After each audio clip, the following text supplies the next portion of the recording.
নমস্কার, কেমন আছেন সবাই? সবাইকে মনিদিয়া ব্লগসের একটা নতুন পর্বে অনেক অনেক স্বাগত। দেখুন এই গাছেও কতগুলো পিটুনিয়া যে হয়েছে, ওখানে তো আছেই। এই যে অনেকগুলো করেই হয়েছে। আর দেখুন এই চন্দ্রমল্লিকাতেও কদিনের মধ্যেই ফুল এসে যাবে। সব গাছগুলো এই যে বড় বড় হয়েছে। আর এই যে গাঁদাগুলোতে এই যে বেশিরভাগই সব এই গাঁদাই চলে এসে গেছে। তার কারণ হচ্ছে উপর থেকে তো প্রথমে খুব একটা বোঝা যায় না। দেখুন এটাতেও এই কালারই হবে, এটা তো এইগুলো এই একটা শুধু আলাদা ইয়েলো কালারের, অরেঞ্জ কালারের হয়েছে। তো এই পর্যন্ত ছাদে ছিল ভর্তি জামা কাপড়। সোনার এই জামা কাপড়গুলো শুকোচ্ছে না, কালকে তুলে নিয়েছিলাম, সব আজকে আবার মেলে দিয়েছি। আর এই দেখুন এত জামা কাপড় সব ভাঁজ করে রেখেছি, আবার কাঁচাও হয়ে গেছে। সকাল সকাল সব কাঁচা চালিয়ে দিয়ে গেছিলাম, হয়ে গেছে। সেগুলো এখন মেলবো, বের করে নেব, তারপরে ওপরের ছাদে যাব। সোনার এত জামা কাপড় রয়েছে, কিন্তু এই যে এত অন্ধকার মেঘলা ওয়েদার, শুকোচ্ছে না, সব ভ্যাপসা গন্ধ বেরোবে বলে যে এখানে রয়েছে খানিক নতুন জামা কাপড়ে যে কেনা হয়েছে। দেখুন যেগুলো সব নতুন, কিন্তু এগুলো না ধুয়ে পরাবো না বলে এক ব্যাগ জামা কাপড়। তো এগুলো সব দেখে কি করব ভাবছি, এগুলো একদম চারতলার ছাদেও দড়িমালা আছে, তো ওখানে নিয়ে গিয়ে সব মেলে দেবো।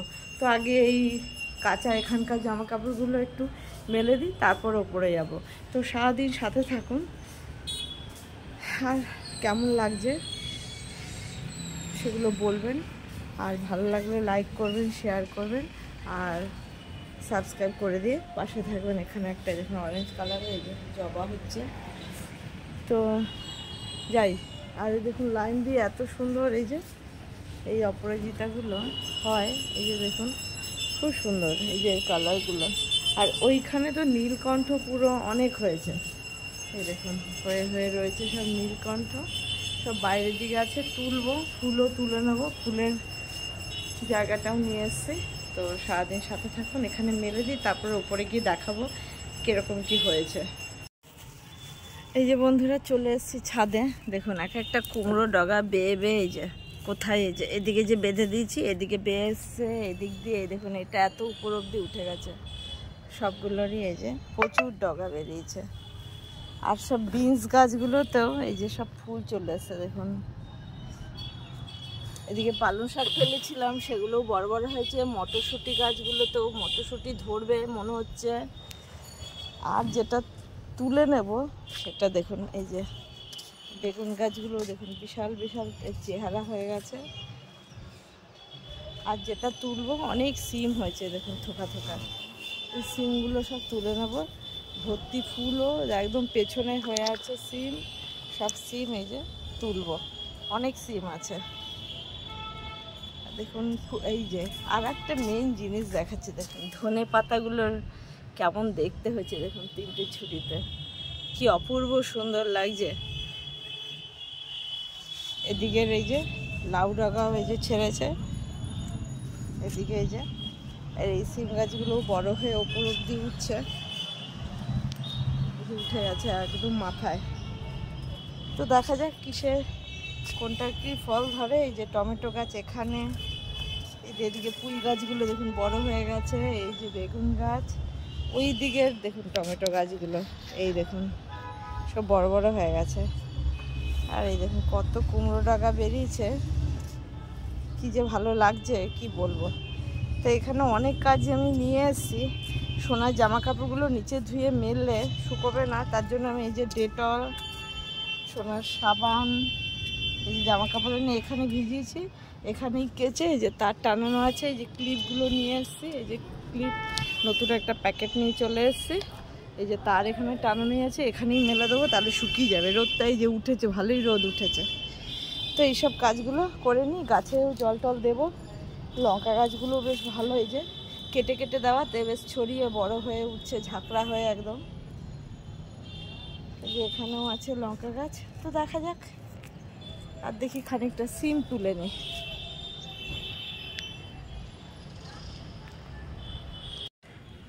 সব সিমগুলো এই যে এগুলো বেশ ভালো সাইজ হয়েছে দেখুন, ভালো বড়ও হয়েছে। তো ভাবলাম এই সিমগুলোকে তুলে নেওয়াই ভালো। তো এই যে এখানে একটা প্যাকেট আমি নিয়ে এসেছি, তুলে নিচ্ছি, বেছে বেছেই একটু ছিঁড়ছি। ছোটোগুলো ছিঁড়বো না, গাছের জিনিস পরেও তো খাওয়া যাবে, বড় হলে তো বেকার কেন ছোট ছোট ছিঁড়বো। এই যে এরকম বড় বড় দেখে তুলে নেব।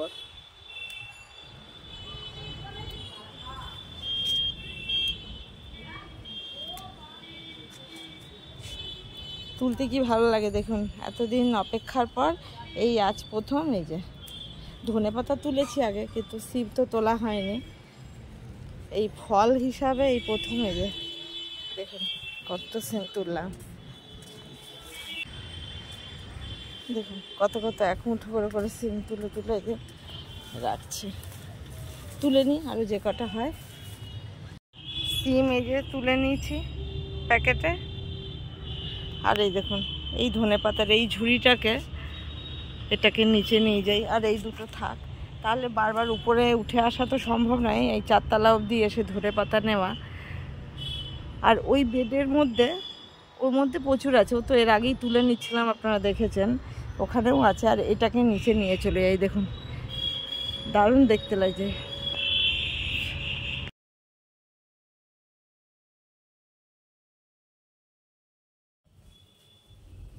আজকে একদম এবেলা সিম্পল রান্না হবে। গলাটা ধরে গেছে, কেন এই 2-3 দিন ধরে এই যে বাইরে বৃষ্টি ওয়েদার, আর আজকে তো পুরো অন্ধকার, দেখলেন একদম। আমাদের এখানে জানি না সব জায়গায় একই রকম কিনা। তো এই যে নেমে আজকে এই যে কেটে নিয়েছি, লাউ দিয়ে ডাল করব। শীতকালে বেশ লাউ দিয়ে, এই কচি লাউ দিয়ে মুসুর ডাল করলে ধনেপাতা দিয়ে বেশ ভালো লাগে। তো একদম সিম্পলি রান্না করব, এটা করব। আর এই যে লাউয়ের খোসা আর আলু কুচিয়ে নিচ্ছি, কালো জিরা দিয়ে এটা ভাজা হবে। আর করব এই যে ডিমটা সেদ্ধ করছি, সবগুলো ফেটে গেছে। তো ওই ডিমটা আলু আর পেঁয়াজ কুচিয়ে একসঙ্গে, পাতায় নয়, এমনি নর্মাল কড়াইতেই ভাজা করব। তো এই অবধি করবো আজকে রান্না। তো আগে এটাকে ভাজাটা বসিয়ে দিই। তেলটা গরম হয়ে গেছে, দিয়ে দিচ্ছি কালো জিরে আর কাঁচা লঙ্কা দিয়ে দেবো।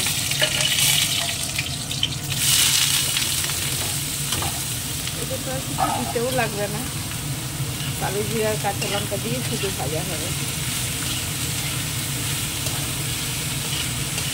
এটাও একটা বটি, ওটা ছিল মূলো বটি, এটা হচ্ছে লাউয়ের খোসা বটি ভাজা।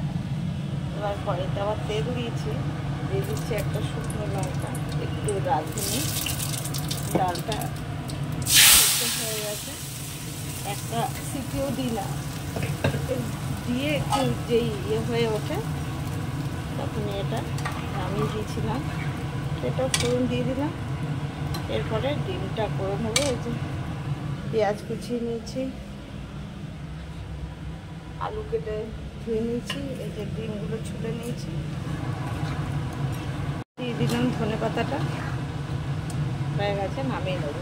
ধনেপাতা দিয়ে বেশি জাল দেওয়ার দরকার নেই, তাহলে আবার গন্ধটা নষ্টও হয়ে যায়।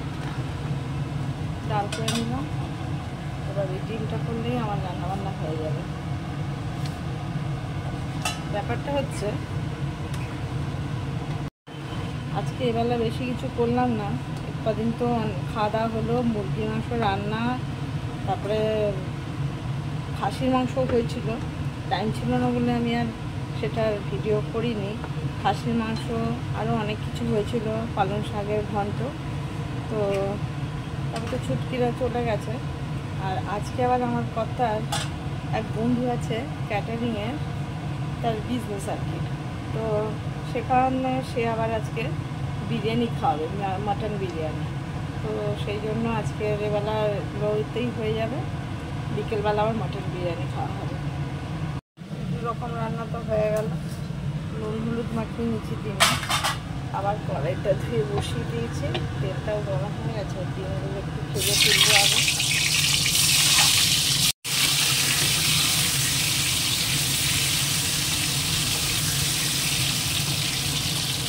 ডিমটা ভেজে তুলে নিয়েছি, তেলের মধ্যে আলুটা দিয়ে দেবো। আলুটা একটু ভাজা হয়ে গেলে তারপর পেঁয়াজটা দেবো, আগেই দিলে পেঁয়াজটা পুড়ে যাবে।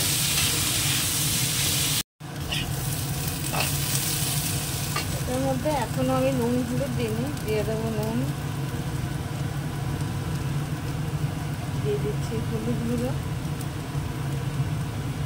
দিয়ে দেবো অল্প লঙ্কার গুঁড়ো।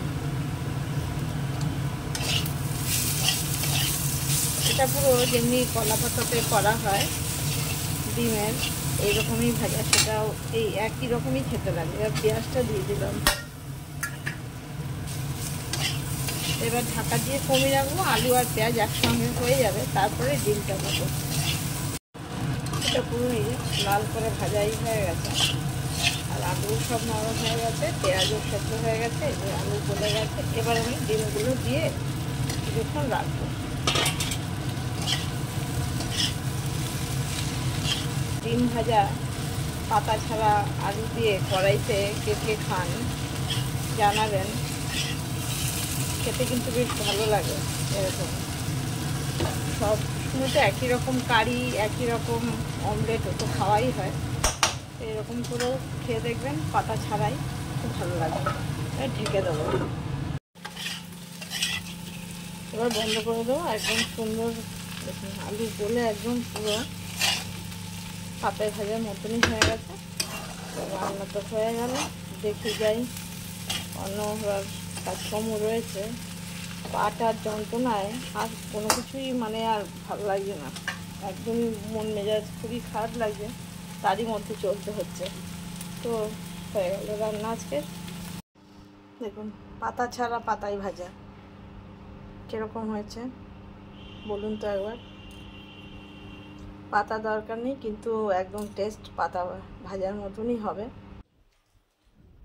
এই যে পাপাদের ক্লাবে আজকে বিজয় সম্মেলনের জন্য আমাদের এই ফয়েলে দিয়েছে, এখনো মায়ের জন্য আছে। মা ছানাকে ধরে বসে রয়েছে, 2টো করে মাটন। আর স্বাদটা কেমন বলো? পাপারই এক বন্ধু ক্যাটারিং এর দায়িত্বে আছে, তাই জন্য পাঠিয়েছে। আর পাপা ওখানে খাচ্ছে, যেহেতু মা ধরে বসে রয়েছে ওকে, যে মা ধরে বসে রয়েছে বলে ঘুমিয়ে বললো। পাপাও খাচ্ছে। কেমন হয়েছে পাপা? ভালো?